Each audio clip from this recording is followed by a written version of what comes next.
Wow, nice. Hi, Sky. 26.8. Finish. Ay, di na. Finish.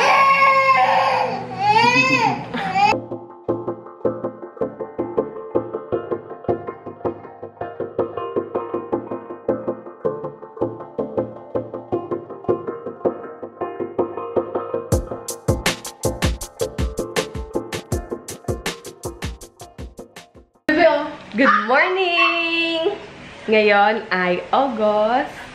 September 8. Mama Mary's birthday. Oy, birthday daw ni Mama Mary. September 8, 2016. Thursday. At ako ay absent sa work kasi dadalhin namin si Skyler mamaya doon sa pizza niya and ako magpapacheck up na din ako. Eh, since umalis na yung boss ko yesterday pa Europe, vacation niya for 1 month. Kaya maluwag-luwag na din yung schedule ko. Pwede na makahalis eh. Yan. Hello! Hi, Nay! Nay, kinakamusta ka ng mga subscriber? Tsaka si Jazz. Hi, morning. Hi daw. Good morning. Say hi. Say hi, baby. Hi. Hi. Baby, hi. Hi.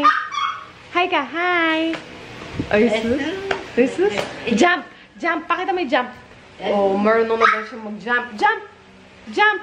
Yeah. Maliligo muna kami ni Skyler. Sabay kaming maliligo. Ako magpaligo kay Sky. Tapos mamaya gigising na namin si daddy niya. Yay! Ligo na tayo. Sabi mo, bye. Bye na, baby. Bye. Sabi mo daw, bye. Ngayon, nakatapos kami ng ano dyan. Palis na kami. Morning, babe. Punta kami sa pizza. Bako na ni Skyler. Morning. Busy. Busy. Hi. What are you drinking, baby? Ininom na ni Skyler yung juice niya na ginawa ko nung nakaraan. The other day. Carrot, celery, and apple to. Ginuser ko. So, yan. Ano to, baby? Juice. Sabi mo, juice. Oh, inom mo na yung juice mo. Yum. Nice? Okay? Okay? Juice. Yan, favorite niya yan. Carrots. Ay, wag mo upuan yan. Ito talaga naman. Anak, pag... Ayan na. Ayan, sige, sige. Mataog ka dyan. Diyos ko po. Inom mo, sige. Juice. Juice. Ayaw na? Ayaw? Ay, hindi pwede. We're on the car na. Papunta doon sa hospital. I-avail na namin yung pneumonia doon sa pizza ni Skyler kasi wala talaga eh. Kakaantay namin doon sa center dito sa amin wala. Di bali nang magbayad na ako ng 4,000 kaysa magka-pneumonia pa si Skyler. Say hi, baby. Hi. Sabi mo, hello. Hello ka, hello. Dali, hello. Yan, mamaya makikilala niyo yung OB ko tsaka yung pedia ni Skyler. Nakakatuwa din sila, breastfeeding advocate din sila. Kaya, talagang na-motivate ako mag-breastfeed kay Skyler kasi meron akong right support from the people na yun, tumitingin kay Sky and sa akin.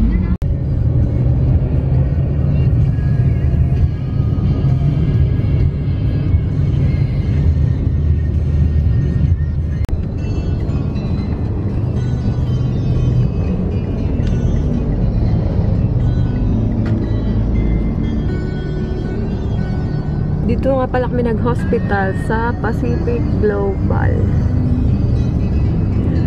Dito kasi yung pizza ni Skyler. Dito na kami. Antay na lang namin si Doc. Naku, ngayon lang ulit kami magkikita ni Doc. Nakakatawa kasi si Dr. Chico. Siya yung OB ko. Actually, wala talaga kaming OB nun bago ako magbuntis kay Skyler. Tapos, naghanap lang, pumunta kami dun sa hospital, dun sa Metro North, which is yung isang hospital, dun sa may bandang Congressional. Tapos, siya yung nirefer sa amin, and so far, okay naman. Nakasundo namin siya. Kasi super accommodating accommodating and ano pa, baby? Basta ang gaan-gaan niya kausap, di ka mahihiya, tapos papatawanin ka lang niya ng papatawanin, gano'n. Tapos kahit anong oras mo siya i-text or tawagan, sasagot talaga siya. Yun yung gusto-gusto namin kay Doc. Kahit na minsan nun madaling araw, sumasakit yung tiyan ko or sinisipon ako, ganyan, tatanungin ko siya kung anong gamot yung Skyler, pag ito nalaglag na, tatanungin ko kung anong gamot yung pwede kong inumin. Sasagot talaga siya kahit madaling araw na nakakasya. Kaya itsura mo, babe. Busy. Skyler. Tapos, yung page na naman ni Skyler, ganun din. Actually, iba yung page niya nung pagkapanganak ko sa kanya. Lumipat na lang kami kasi hindi ko nagustuhan yung unang page niya dahil check up lang siya, titimbangin, susukatin, tapos na, yun lang. Tapos, nung naghanap kami ng panibagong page niya, nakilala naman namin si Dr. Anong pangalan nun? Ay, naku, nakalimutan ko. Si Dr.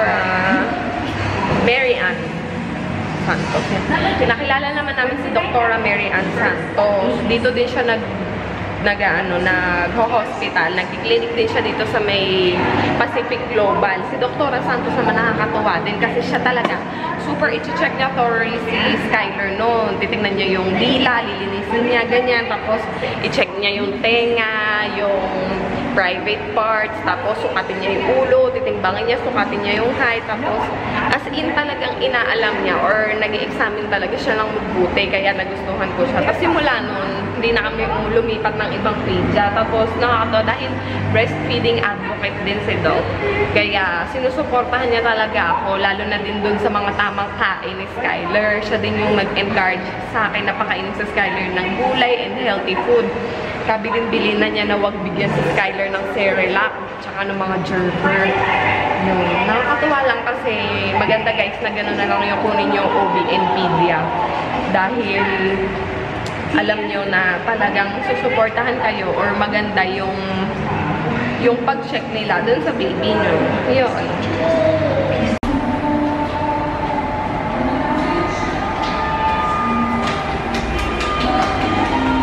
Punta kay daddy, dali.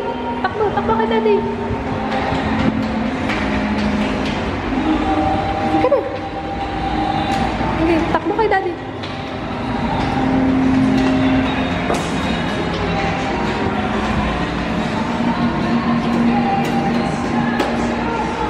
Andito na kami.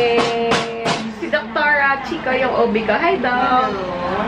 Kinakwento ko kasi sa kanila na breastfeeding advocate ka. Kaya nung nagbubuntis na ako, diba, in-encourage mo na ako mag-breastfeed. Yes, of course. Hanggang ngayon, tinanong niya nga ako kung nagbe-breastfeed pa din ako kay Skyler kasi ngayon na lang ulit kami nagkita. Nako, magaling si Doc. Ay, nako. O Doc, maraming pupunta sa'yo. Oo, actually yung ni-refer namin nung naharaan kay Doc. Yun, napanganak na niya. Happy and satisfied din naman sila.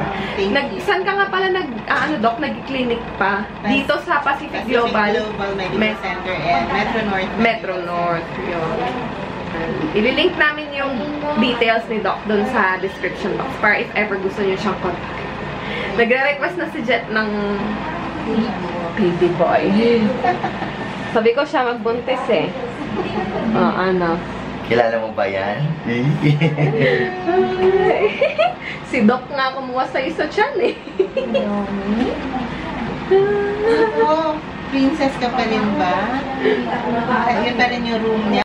Butterfly. Ito. There. Wala. Dito si dito ako. Ito. Nasaan yung cat? Nandito yung cat ko. May cat dito, di ba? Oo.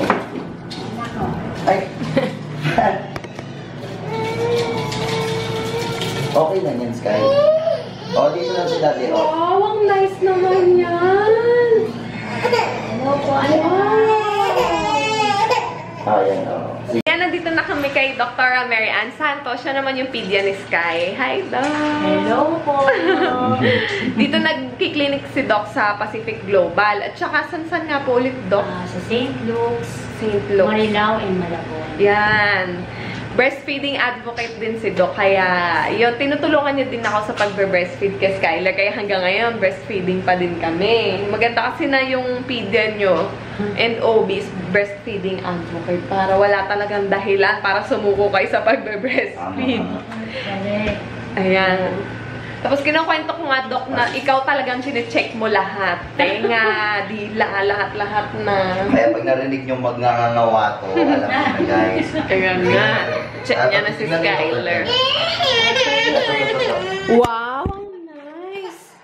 Hi, Sky! 26.8. Finish! Ay, di na. Ay, wala na Finish!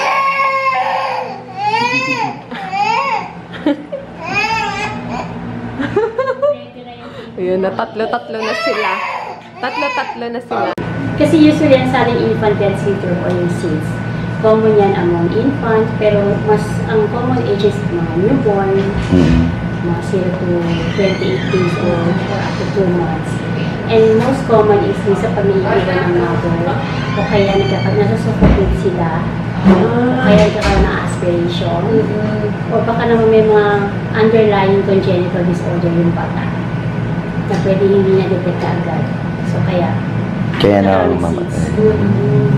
Kasi may actually nung nag-video kami about breastfeeding, binanggit nung in-interview ko, which is breastfeeding advocate na, mas maganda, another benefit nga daw sa pag-breastfeed is pwedeng malesen yung SIDS. Dahil, syempre palagi mong ina-attend yung baby mo every 2 hours mo siyang i-feed. Yun. At saka pag-breastfeed yung baby, clingy sa mami. Kaya, yes. Mas nakikita mo siya. Kasi pagka-formula, naiiwan mo sandali eh. Sasapinan mo lang. Lalay na may kukunin ka sandali. Pag tingin mo, nag-aspirate na pala, nag-choke na. So, it's choking na usually. Hey guys! 3 PM na. Kanina pa kami nakauwi dito sa bahay. Actually, nakatulog na si Skylar kanina pag-uwi namin sa bahay. Tapos, ungot siya na ungot kasi in pain na siguro siya. Nararamdaman niya na yung bakuna. Kasi sabi naman ni Doc na masakit daw talaga yung vaccine ng pneumonia and kikirot talaga. Tapos, possible din na magkalagnat si Skylar. And feeling ko, sinisinat na nga siya kasi medyo ano na siya eh. Medyo hot na and hindi na siya lively oh. Matamlay na siya. Hi! Ayan. Kuhawa naman tong alaga ko. Naku. Wala pa naman si Ate Jazz. Nasa school. 7 o'clock pa yung ano niya, yung uwi niya. 1 to 7 kasi yung schedule niya ngayon. Kaya, ano, si Skylar, kailangan talaga itong ma-attend and kailangan ito ng skin to skin para mag-comfort siya. And actually, hindi rin ako nakakilos kanina habang tulog siya dahil naka-latch lang siya. Pag tinanggal ko yung daddy ko, nagigising siya. Yan. Balak pa naman sana namin mag-film. And ngayon, di ko alam kung paano kami makakapag-film or kung makakapag-film pa ba kami. Kasi si Sky, kawawa naman. Yan. Ano ko siguro to, sponge bath ko to mamaya si Sky pag umano talaga. Pag tumindi talaga yung lagnat niya, hindi ko cold compress ko na lang siya. Naku, anak. Pero buti na lang, weekend naman na bukas, Friday, pero papasok pa din ako bukas Friday kasi sayang naman eh. And then Saturday, yun, hopefully mawala na sana yung lagnat ni Skylar on Saturday kasi sabi ni Doc, ano daw to, mga 1 araw or 1 to 2 days, ganun. Ayan guys, ano bang gagawin ko? Magpiprito muna ako ng ulam namin para mamayang gabi. Actually, hindi pala ipiprito. Ititinola ko na lang yung manok para may sabaw. And si Skylar para makakain din siya ng may sabaw. Tinolang manok gagawin ko. Papakuha na lang ako kay nanay ng malunggay dun sa labas ng bahay namin. Diyan sa tabi-tabi kasi may malunggay diyang nakatanim. Nako, ayan si Sky. Feeling ko lang pala may lagnat siya, may sinat. Pero wala naman pala. Diyos ko. Tapos, alam nyo guys, in-advise ako ni Doc na lagyan ng hot compress. Ay, cold compress. So, ice pack to, yung sugat niya. Tignan nyo reaction na. Akala ko iiyak siya eh. Natatawa pa. Tapos, pag dinidiinan ko yung sugat niya, yung reaction. Nakikiliti eh. Ano ba kay? Tingnan niyo, dinidinan ko talaga. Kaya? Natatawa siya. Imbis na umiyak dahil masakit, natatawa pa ang lola niyo. Kay? Tik-tak, tik-tak, tik-tak. Tik-tak, tik-tak, tik-tak, tik-tak. Tik-tak, tik-tak. Tik-tak, tik-tak, tik-tak. Ay, grabe ka, Skyler. Imbis na masaktan siya, guys. Nakikiliti pa yata, oh.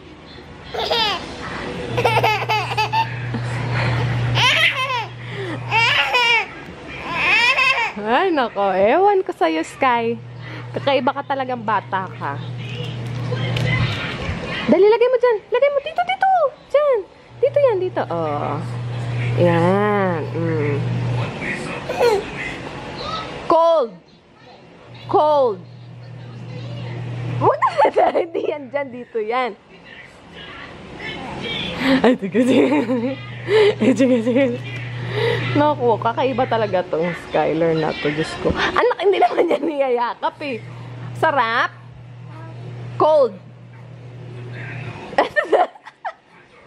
Cold. Strong. Strong ka, dali. Strong. Pinanggigilan na. Dito yan, dito, dito. Wow. Hello. Hi. Nako, may nabasa kaming comment na may nakakita pala sa amin kanina dun Si ano, sa sabi mo Pacific na. Global. Sino nga? Hindi ko kilala pa. Si Jane Javier. Jane Javier. Nakita niyo pala kami dun sa hospital kasi nagpa-check up kami kanina, di ba? Nakakasabay pala namin siya dun sa elevator. And hindi kami tinawag ng lola. Sayang. Naku guys, kayo pag nakikita nyo kami, parang nung nakaraan din, nung nagsimba kami ng Sunday, hindi na itong Sunday, basta few weeks ago, may nakakita naman daw sa amin ni Skyler baby dun sa simbahan, yung malapit sa Fairview. Hindi rin ako tinawag, nahiya daw kasi siya. Naku guys, huwag kayong mahiya pag nakakasalubong niya kami o nakita nyo kami, tawagin nyo lang kami, no? Very approachable naman kami. Sky. And we love to meet you din, syempre. Skyler, wag. Yun nga. No, nakakahinayang lang. Sana, tawagin nyo kami. We love to meet you. Huwag kayong mahiya. Ha? So, susunod dyan na makakita sa amin. Sana tawagin nyo kami. And magsi-selfie tayo. Charo, di selfie, groovy. Hi guys! Kakatapos lang namin mag-film. Nagtanggal na ako ng lipstick. Kiaskus ko lang ng tissue. Anyway, nakatatlong video kami today! Yay! Kasi hindi na malilagnat si Skyler and dumating na din si Jazz na mga 6 o'clock yata yun or 6:30 kaya nakapag-video na kami ng dire-diretso dahil may tumitingin na kay Sky. Nandun na si ate niya. May nagagalit sa akin, baby. Sorry. Eh, paano? Lahat na nakikita niya eh. Konting ano lang yung pangit ang nakikita. Galit sa akin si Jen. Kasi, nag-video kami kanina and nag-picture para doon sa vlog site. Up na nga pala yung guys and updated na. Visit nyo din yung vlog site namin. Nandun din yung mga reviews and swatches ng mga products na yun, bigay ni Ate Luisa para for reviews. Yan, ganyan. Nagalit sa akin si Jet kasi napansin, mas nakikita ko daw yung mapangit kesa dun sa mga gaganda. Dahil nagreklamo ko dahil yung lamesa namin mapangit. Sorry, babe. Babe, sorry. Babe. Oo, na. Smile. Smile. Sabi mo, bird. Bird. Dog. Cat. Mama. Mama. Miss Skyler.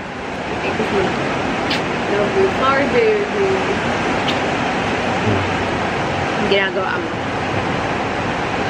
Yan. Tingnan mo, oh.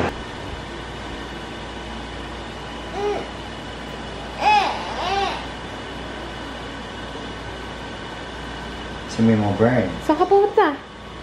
Saan ka pupunta? Go to your bed na. Dali, malaglag ka dito.